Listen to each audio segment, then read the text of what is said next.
গভীর নিম্নচাপের প্রভাবে বৃষ্টিপাতের খবর জানাতে এই মুহূর্তে মানিকগঞ্জের পাটুয়া ফেরিঘাটে আছেন রিপোর্টার মোহাম্মদ ইউসুফ আলী। সরাসরি চলে যাচ্ছি তার কাছে।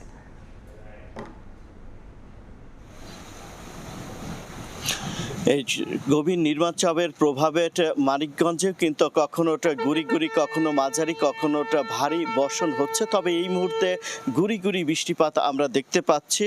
আমরা কিন্তু ঠিক যখন এখানে এসেছি পাটুরিয়া, দৌলতদিয়া, ওয়ারিচা, কাজিরহাট নোটে পদ্মা যমুনা উত্তাল থাকায় ও ঝড়ো হাওয়ার কারণে দুর্ঘটনা এড়ানোর জন্য গতকাল বিকাল 4টা থেকে এই নোটগুলোতে সকল প্রকার নৌযান চলাচল বন্ধ ঘোষণা করে বিআইডব্লিউটিসি কর্তৃপক্ষ।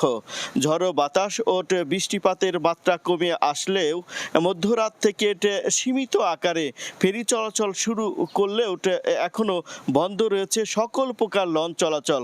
তবে জরুরি ভিত্তিতে কয়েকটি ফেরি পরিচালনা করলেও বেশিরভাগ ফেরি নিরাপদ স্থানে রাখা হয়েছে। লঞ্চগুলোকে সরিয়ে নেওয়া হয়েছে মূল ঘাট এলাকা থেকে নিরাপদ স্থানে।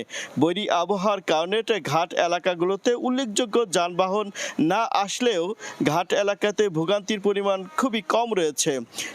দুই একটি যানবাহন ও যাত্রী অতি প্রয়োজন হলে তারা আসে এবং তা কিন্তু বিআইডব্লিউর পক্ষ থেকে পারাপারের চেষ্টা করা হচ্ছে। এখনো কিন্তু এই নদী অর্থাৎ পদ্মা এবং যমুনা উত্তাল রয়েছে।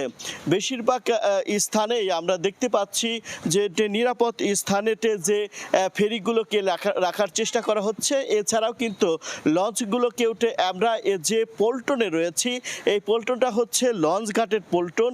এই পল্টনেও কিন্তু সেই লঞ্চগুলো রাখা হয়নি, 3 কিলোমিটার দূরে রাখা হয়েছে। তবে বিআইডব্লিউটিসি কর্তৃপক্ষের সাথে আমরা কথা বলেছি।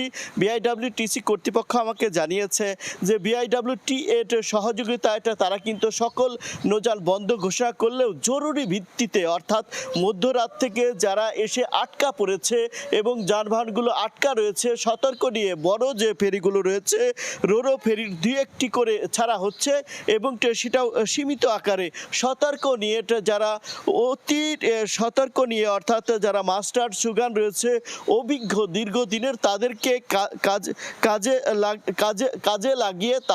কাজে লাগিয়ে কিন্তু এইটা অবস্থা সৃষ্টি করা হয়েছে। এখনও গুড়ি গুড়ি বৃষ্টি হচ্ছে এবং প্রচণ্ড বাতাস রয়েছে। এই ছিল আমার কাছে পাটুরিয়া ঘাট থেকে বৈরী আবহাওয়ার সর্বশেষ তথ্য। সরাসরি যুক্ত ছিলাম পাটুরিয়া ফেরিঘাটে।